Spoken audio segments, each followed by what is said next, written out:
Standing proud off the coast of Dubai is one of the most incredible buildings on the planet. At 321 meters, it soars higher than the Eiffel Tower. It's the tallest hotel on Earth and the most luxurious. Its name means the Arabian Tower. This is the Burj Al Arab, a structure designed to amaze. But creating this 21st century icon was an epic struggle that pushed everyone involved to the limit.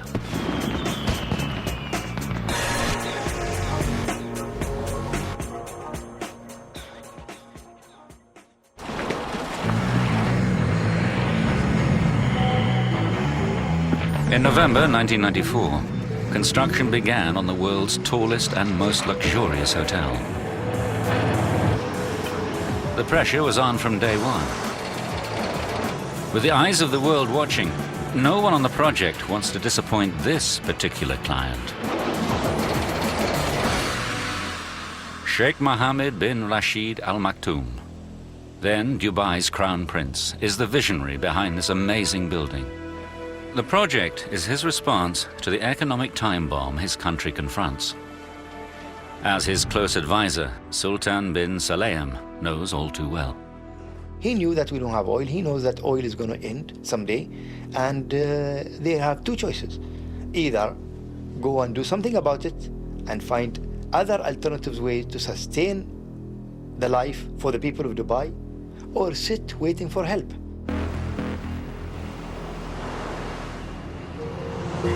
Only 50 years ago, Dubai was a dusty backwater, home to pearl divers, coastal traders and Bedouin. Then, in the 1960s, prospectors discovered oil. The sudden injection of billions of petrodollars transformed the sheikhdom. But geologists predict the oil boom will be over by 2016. The good life could end just as quickly as it began, when the wells run dry. The answer to Dubai's economic survival lay in its geography. This tiny emirate, less than twice the size of London, is in the remote Arabian Gulf. But Dubai had three untapped assets: sun, sand, and sea. Facing a future financial meltdown, Sheikh Mohammed made a crucial decision. He decided to turn Dubai into one of the world's most exclusive holiday destinations, a playground for the rich on the Arabian Gulf Coast. But the Sheikh needed a luxurious centerpiece to launch his country into high-end tourism. He staked what some estimate as £1 billion on the tallest, most lavish hotel in the world, with a unique 7-star reputation, the Burj Al Arab. I think it was very important to put Dubai on the map of the world. There's no hotel like this hotel. It takes guts, and Sheikh Mohammed has a lot of guts. The Sheikh's courage is clear from his choice of architects. A radical young team from Britain, brave enough to take up the challenge, but very short in experience. They were led by Chief Architect Tom Wright. We had an average age of 32. Not a grey hair between us. And none of us had gone over about 15 stories. I was quite staggered by the scale and the immensity of the project. Tom Wright and his colleagues have a reputation for innovative engineering, but they're more used to designing schools and offices. But Dubai is a place where connections are crucial. Through a contact in the ruler's office, the team got its break. Sheikh Mohammed agreed to a meeting and was so impressed with their initial concepts, he awarded them the contract.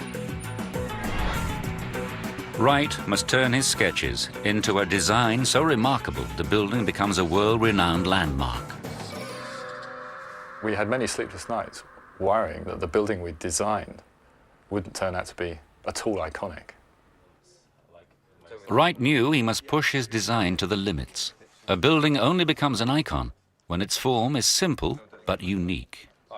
We decided that if you could draw a building simply with a few strokes of a pen, and it was instantly recognizable as not only the building, but the place, Egypt in this case. You'd created something that was iconic. So if you consider these buildings in the world, there are probably no more than 10 maximum that have actually achieved this status.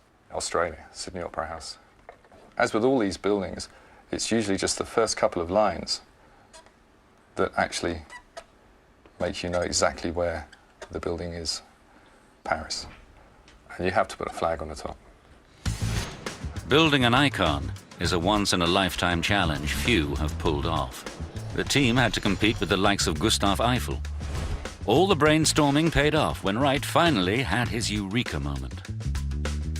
We were sitting there having a beer, watching the modern sailing yacht come out of the Dubai Offshore Sailing Club. You think of excitement, you think of exhilaration, and we went, hey, this must be the one. The form we came up with is very simple, and within a few lines, I think you can see that it has all the elements of an iconic building. It's simple and instantly recognizable. The concept immediately caught the Sheikh's imagination. A sail billowing in the wind has deep meaning for the people of Dubai, a seafaring nation. To complete the nautical image, Wright wanted the structure to rise out of the water like a massive yacht. But this would require an island as a base, and there are none in the area. Wright was undeterred. He proposed they build an island specifically for the hotel, a first for Dubai.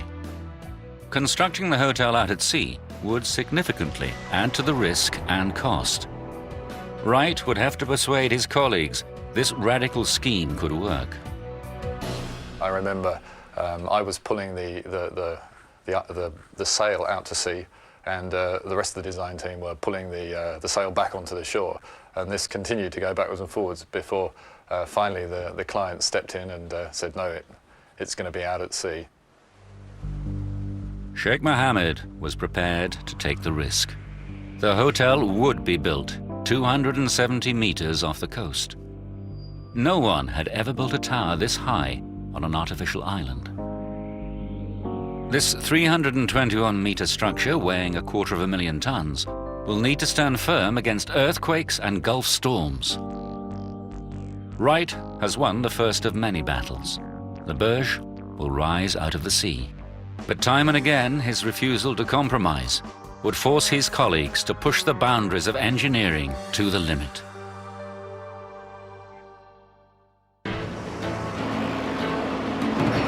By early 1995, the construction team was hard at work, building a low-lying island for the world's tallest hotel, the Burj Al Arab.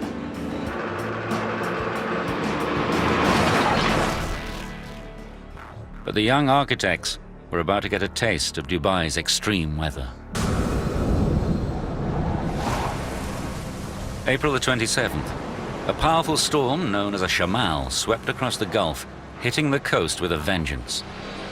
A set of construction barges lay in its path, each laden with 10,000 tons of rock. The architects had planned for all weather conditions, but the storm's intensity still shocked Simon Crisp. We had 3 or 4 metre waves bashing onto the beach. To see the waves coming in like this was really quite a wake-up call for us. As one huge barge broke loose and slammed into the mainland, the team realized the damage this kind of storm could inflict on their island hotel. We had a really graphic example of how powerful the Gulf of Arabia can be when it's angry. The architects' decision to expose their structure to these forces could have serious consequences.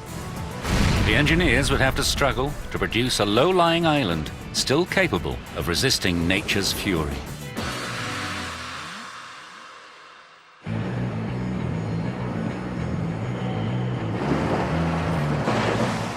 Just 5 months into the build, the team have reached a critical phase in this one-of-a-kind construction project. A debate has been raging over the height of the island. Architect Tom Wright wants to make it low, to give the impression of a sail rising out of the water. We argued a lot about the height of the island. From a design point of view, I wanted people to be close to the sea. From the start, he's gone head-to-head with engineer Mike McNicholas, who's responsible for the island's design. So I wanted the island as low as you possibly could, you know, skimming the sea. I'm coming from the other end, needed to make sure we were protecting the island. McNicholas's worst fear was that waves breaking over the island could damage the hotel or even drag guests into the sea. Initially, the engineers planned to build the island from rocks. They're available locally and the technology works. But Wright rejected this plan. A rock island would have to be far too high and wide to repel the sea safely. To keep the island low, McNicholas experimented with pioneering concrete blocks designed to reduce the impact of the waves. But no one in the Gulf had ever used these blocks before. I had to insist with the team that we carried out tank testing. It was the only way we were going to be sure that the island would be safe. These tests replicate the power of the tallest waves that can occur once in 100 years, then send them crashing into a series of differently configured models. 3 weeks of testing proved the hollow blocks work. The construction team built the island with steep rock slopes, then covered them in the concrete blocks to absorb the force of the waves. These ingenious blocks work like a sponge. As the wave hits, the water passes inside the space and turns around on itself. The force is largely dissipated. With the engineers' help, architect Tom Wright has won his battle for a secure low island that rises only 7.5 meters above the waves.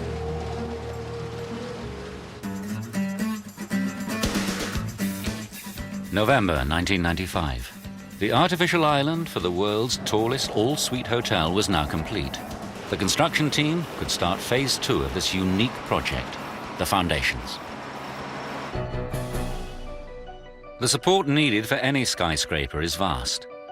But the location of the Burj Al Arab presented an added challenge. It had never been done before to build something like this on reclaimed land. I mean, we're talking about a 300-metre high tower on a man-made island in 6 meters of the Arabian Gulf. The problems multiplied when the results of core tests revealed bad news. The drilling team searching for bedrock for the foundations drilled deep into the seabed. But even a full 180 meters down, there was no solid rock. This would make their job tougher, but the architects remained defiant. The average person would think we're crazy to build something like this on sand, let alone out in the water. This 321-meter structure has to stand firm against earthquakes and 90-mile-an-hour winds. But its foundations depend on nothing more substantial than sand.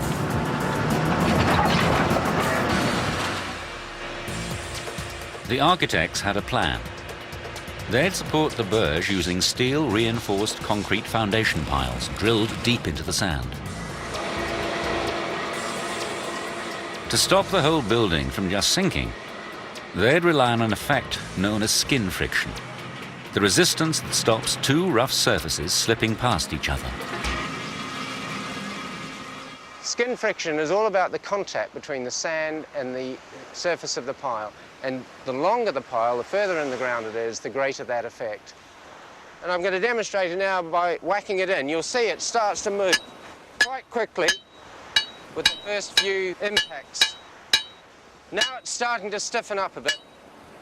Even though I'm not hitting it any harder or any softer, and the skin effect is starting to really kick in here.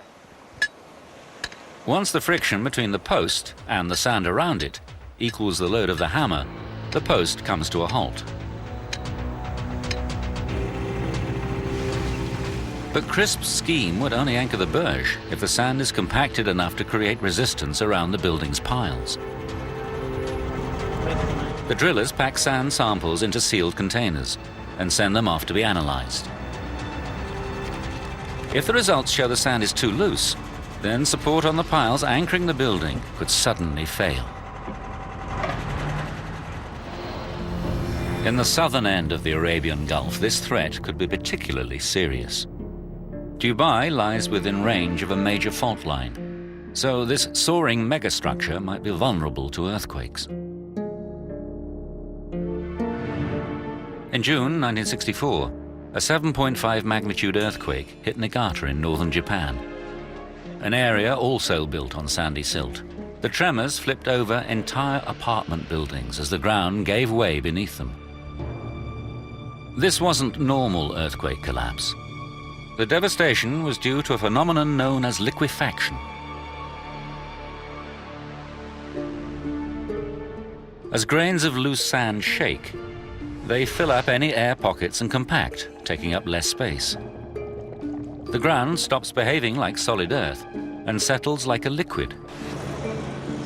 On shifting sand, any building could simply topple. When the results of the drilling tests returned, it was good news. Deep beneath the site, they found compacted and calcified sand. Liquefaction is not a threat. But the foundations must be long enough for the skin friction to hold them firm. We weren't going to take any chances, and we extended the piles by another 8 meters. CRISP specified foundations over 20% longer than originally planned. These 250 concrete piles have a combined length of over 6.5 miles, 35 times as long as the towering hotel they will support.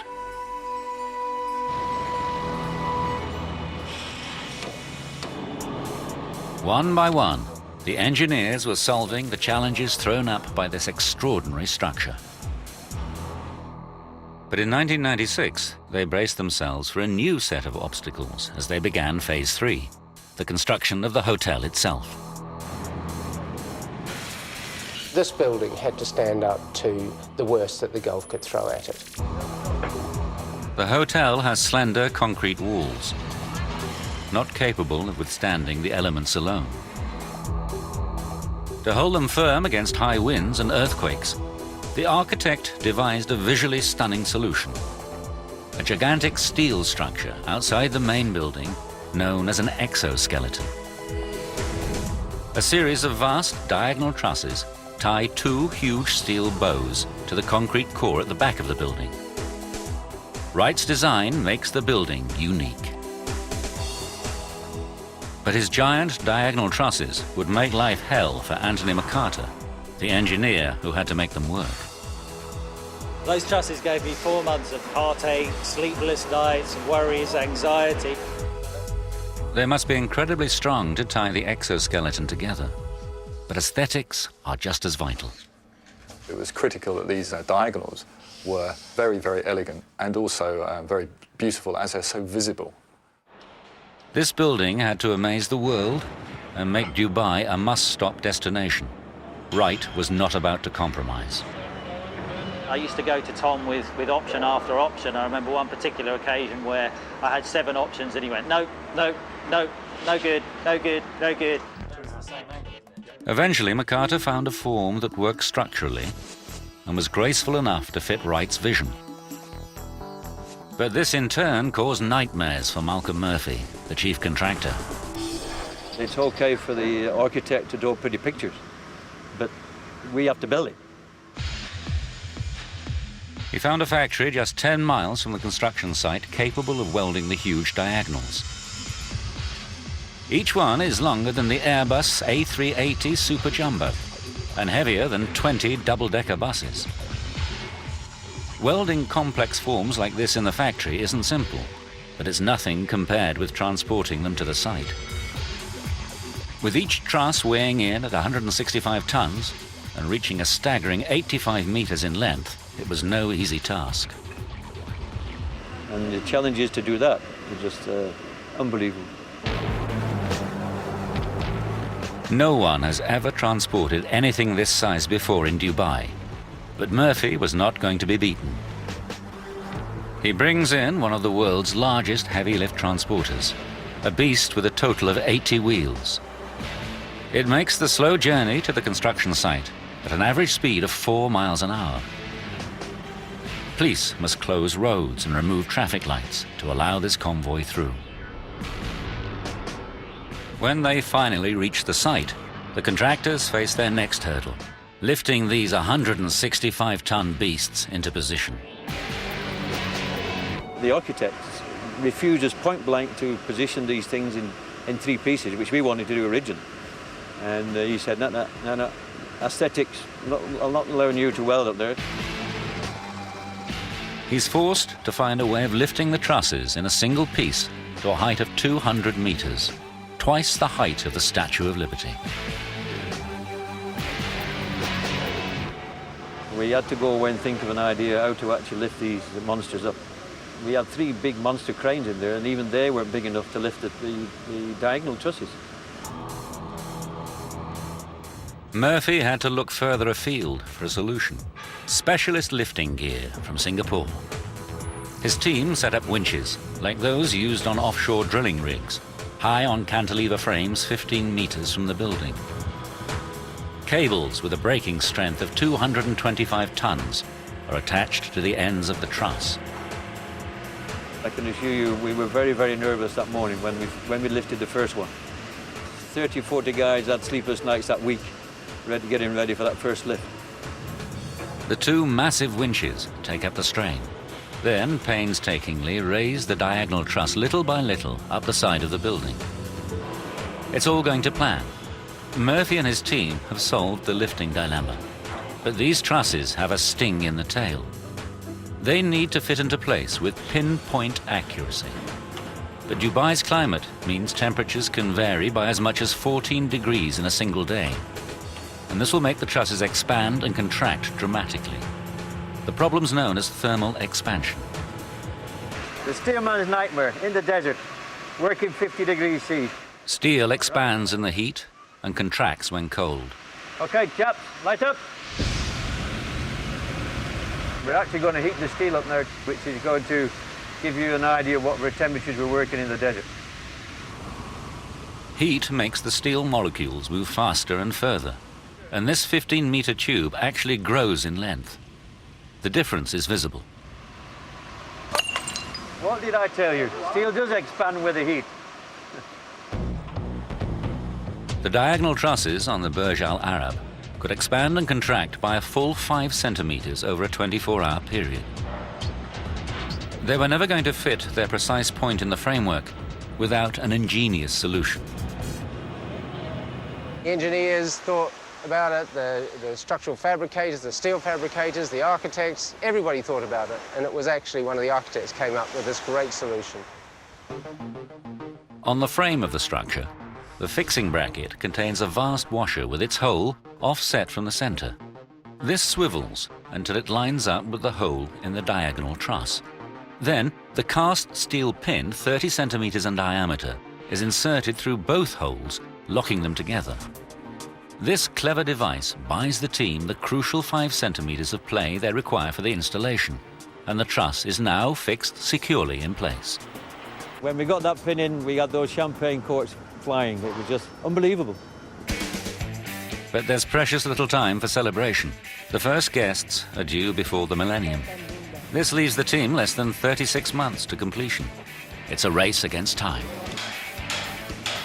Sheikh Mohammed's vision for the Burj Al Arab meant that it was needed yesterday.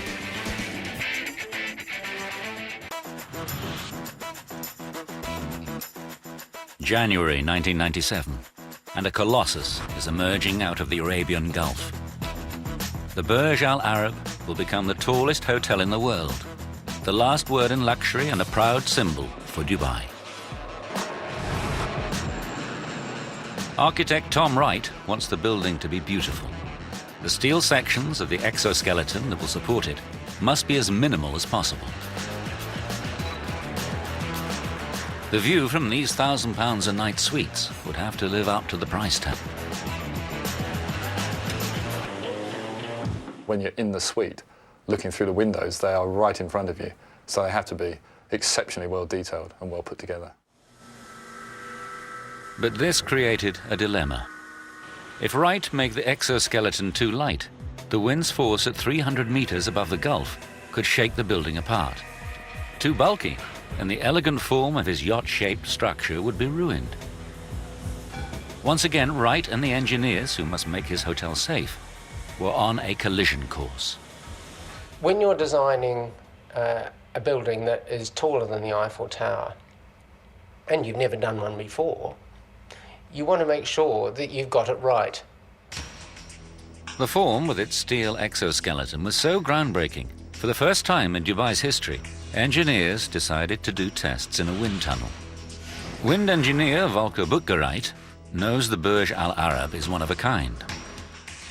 Before this building came along, most of the buildings in the Gulf were fairly orthodox shape. They were square, they were rectangular, they were nowhere near this scale.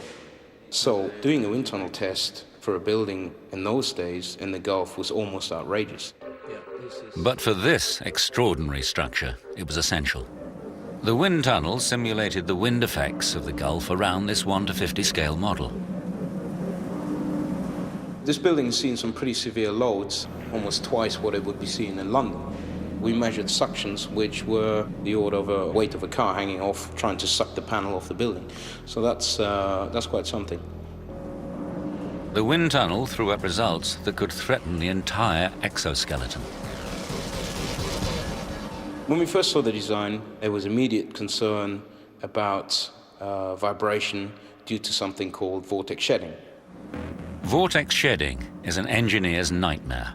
Certain wind conditions blowing over sharp edges on the steel structure can create miniature tornadoes. These set up dangerous vibrations that can shake a building to destruction. Which is exactly what happened to these massive cooling towers in Ferrybridge, Northern England, in 1965. The engineers needed to find a way to protect the Burj Al Arab. The simplest solution is to change the aerodynamic shape, but that upsets the architect. The architectural idea of the exoskeleton structure is, when you look at it, the very essence of the building. If you take it off, it's just another building.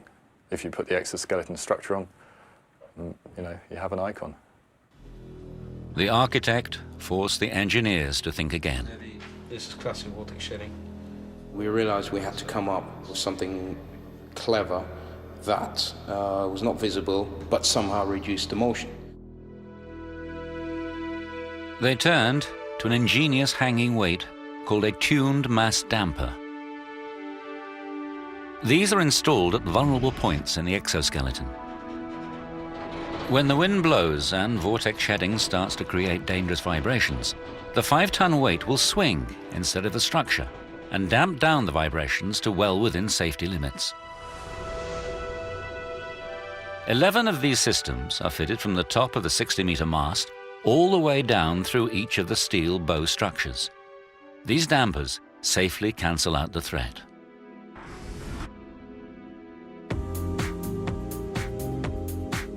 June 1997, and Dubai's reinventing itself as the luxury tourist destination.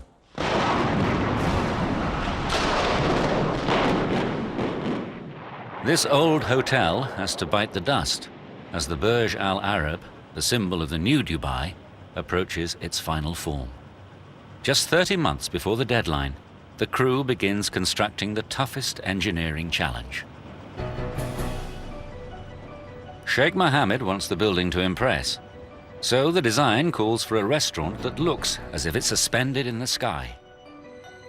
I like the idea of the visitor sitting out in space, looking across the view towards the Arabian Gulf and Dubai, and sort of almost floating up in the clouds.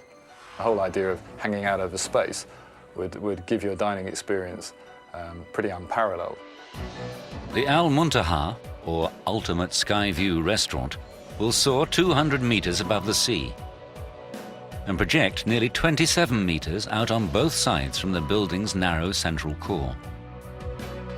Once again, Wright threw down a gauntlet to structural engineer Anthony McCarter. It was his job to secure this eccentric wing-like structure with no visible means of support. When Tom first showed it to me, I must admit I thought he was crazy. This room is actually the size of most buildings.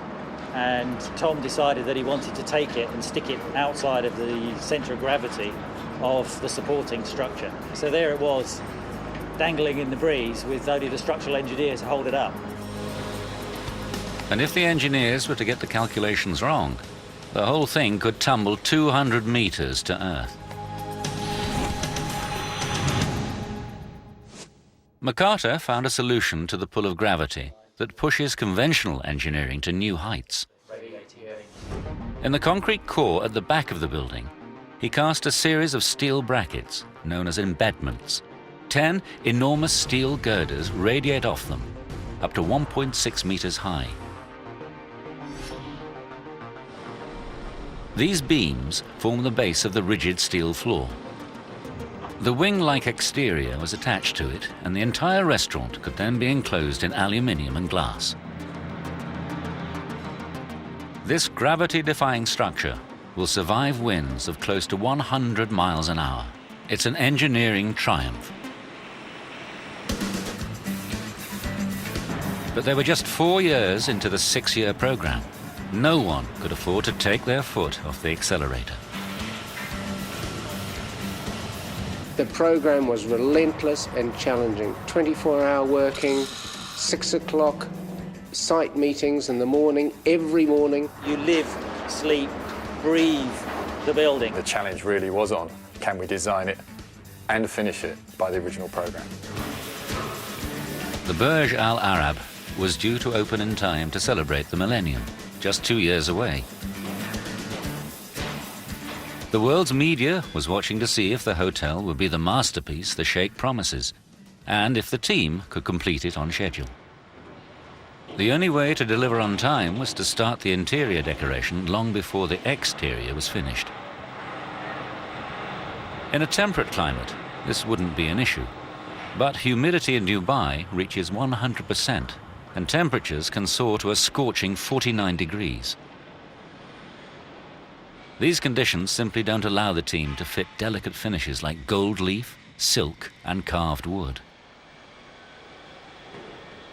If we'd started to put materials that were susceptible to moisture, at that time, they would have just fallen apart. To make the deadline, the contractors needed to air condition this giant building site and bring the temperature down dramatically. The first step was to enclose the building by installing the final wall. Wright's iconic white sail, going to be... When we first proposed the idea of the fabric sail wall, there was a lot of skepticism. People thought that it couldn't be done. They stretched woven glass fiber sections between huge horizontal beams. The surface is pre-coated with Teflon to resist dirt and sand. The result notches up another first for the Burj, the largest fabric wall anywhere in the world. The reflective properties of the white sail will help keep the temperature down, but the contractors still needed to find a way for trucks to enter the building without allowing in the desert heat. The solution was to install a huge airlock. Trucks drive in, the vehicle pauses as the doors close behind it. A second set of doors then open, and the vehicle moves out of the building. The airlock and the sail wall seal off the building. But cooling a space this large during construction could create another setback. This unique structure now boasts the world's largest atrium, soaring to an amazing 180 meters. All this warm air can hold far more water vapor than cold air. If they were to cool this hot, humid environment too quickly, they could create uncontrollable condensation. We could have had a rain cloud form at the top of the atrium and create massive damage to the interior design. The only way to avoid rain clouds would cost valuable time.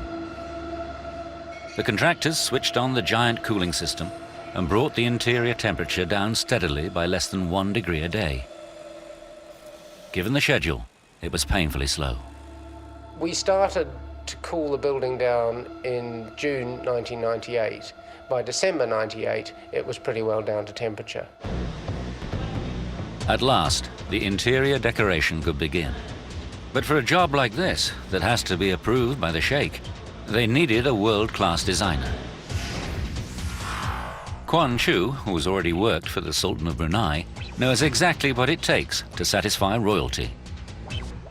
So, she was ideally qualified to take on the most luxurious hotel on the planet, with its daunting 202 palatial suites and the 180-meter atrium.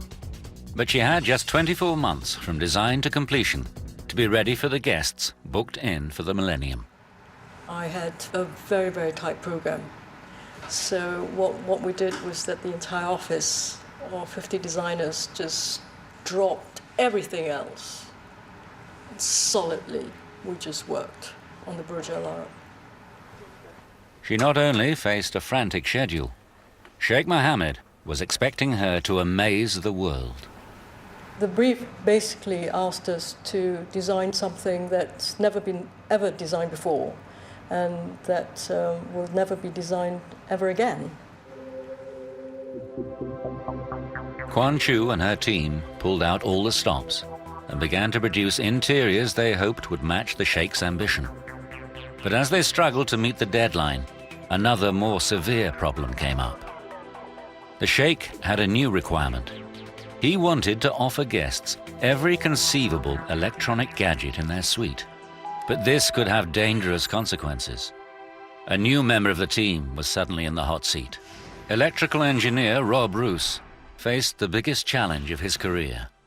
There was a total redesign or a total change in the interior design, and that imposed overnight almost a 50% increase in the electrical load of the building. The Sheikh's plans mean each suite requires an enormous 14 kilowatts. That's 8 times the load of a normal British house for every suite. With 202 suites, that's enough electricity for a town of over 6,000 people. In fact, it will power all the electric curtains, 52,000 lights, most of them on dimmers, and over 3,000 miles of electric cable. All these electronics can scramble the waveform of the electric current and create a problem known as harmonic distortion. This can melt the sheathing around live cables and start a raging fire. That was a situation which was just totally unacceptable. We had to deal with that. The people of Las Vegas know just how lethal an electrical fire in a hotel can be. In November 1980, in the city's MGM Grand Hotel, a pair of wires short-circuited. This caused a blaze that wreaked destruction. 85 people perished in this real-life towering inferno, and over 700 were injured. This was one of the worst hotel fires in history, all caused by a simple electrical fault. Roos needed a solution to the fire risk, and fast. Obviously, the hotel was under construction. There were some fairly heavy deadlines to try and get the hotel finished and opened, and this was a major change. His response took electrical engineering to a new level. He devised a harmonic filter system. First, it detects the electronic distortion. Then it sends a current that's the mirror image to cancel it. It's called antiphase and works like noise-cancelling headphones.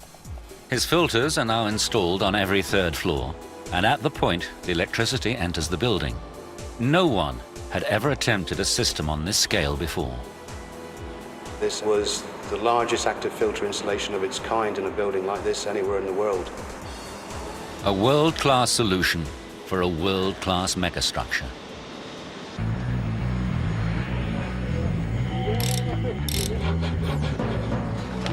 The team constructing the Burj Al Arab can claim a string of groundbreaking achievements. They built the first artificial island off the coast of Dubai, constructed the tallest atrium in the world enclosed by the largest fabric wall ever built, and with the mast finally in place, this structure is now taller than any other hotel on the planet. 5 years into the project, the team reached an important milestone. The iconic exterior was almost complete. But the interior decoration of the world's most luxurious hotel was seriously behind schedule. This stage had always been a race against time, but Sheikh Mohammed was about to send the design team into a tailspin.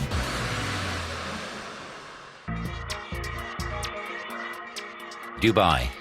By April 1999, the world's tallest and most opulent hotel was approaching completion. Everyone was rushing to finish the hotel, ready for the Millennium deadline. Interior designer Quan Chu was still operating in overdrive.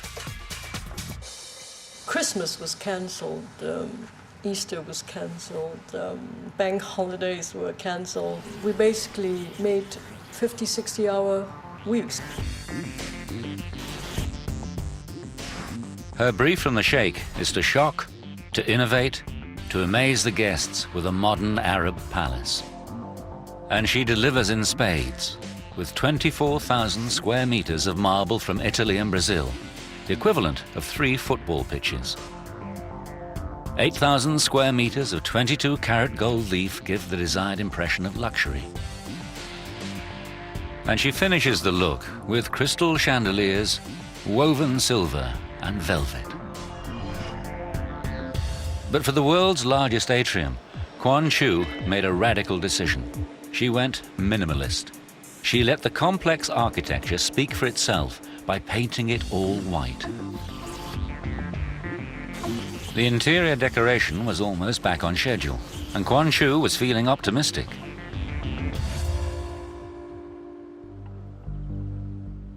Then came the moment of truth. Sheikh Mohammed arrived to examine her work and pass judgment. The man behind the whole project was delighted with the ornate styling of the luxury suites. But that's where the good news ends. I was summoned and said, when are you finishing off this atrium? I said, well, it's nearly done. Unfortunately, the feedback was no. Where's the color? The Sheikh rejected the white styling of the atrium. It was just too plain. Not exciting enough, not bright enough, not colorful enough, not rich enough. Quan Chu had to completely redesign and decorate the tallest atrium in the world in just 6 months. I was basically living and sleeping in the Burj Al Arab, rushing from area to area.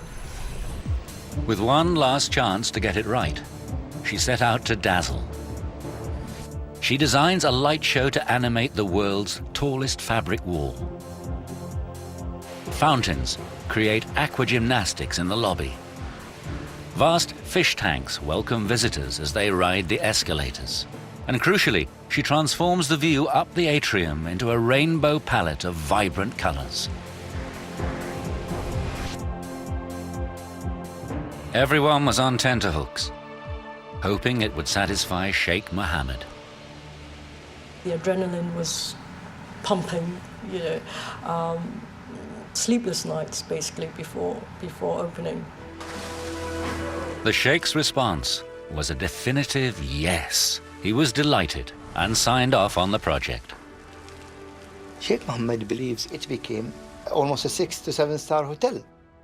And the achievement of his dream, the realization of his dream. The doors opened to the first ultra-rich guests in December 1999, a full month before the millennium, and Sheikh Mohammed came to watch the final sunset of the century from his magnificent new hotel.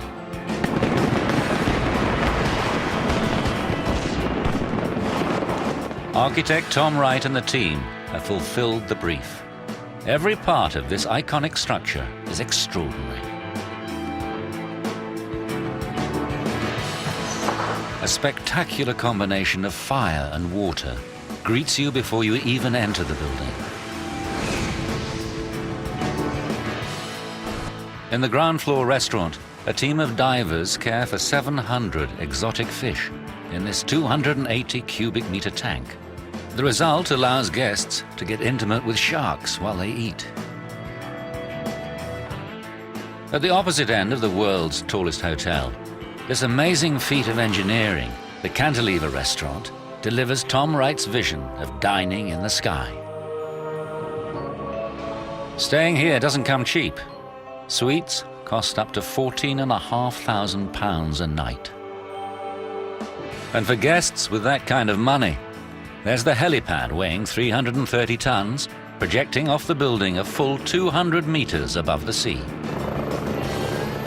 When it's not being used as a tennis court by Roger Federer and Andre Agassi, it offers a very exclusive way of arriving at the world's most exclusive hotel. The Burj Al Arab is a project of a lifetime. No other project will ever match this one.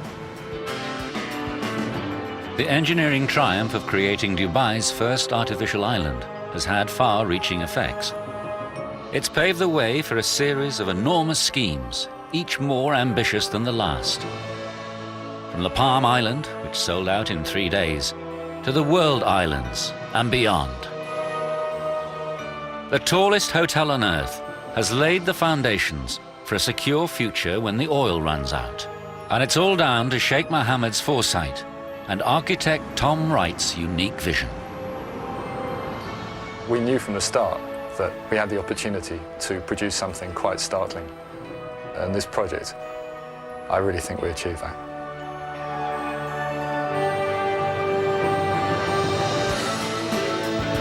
An incredible new series next here on 5, exploring the concept of genius, asking if it's genetic or acquired or even an accident. My Brilliant Brain begins with a 7-year-old concert pianist.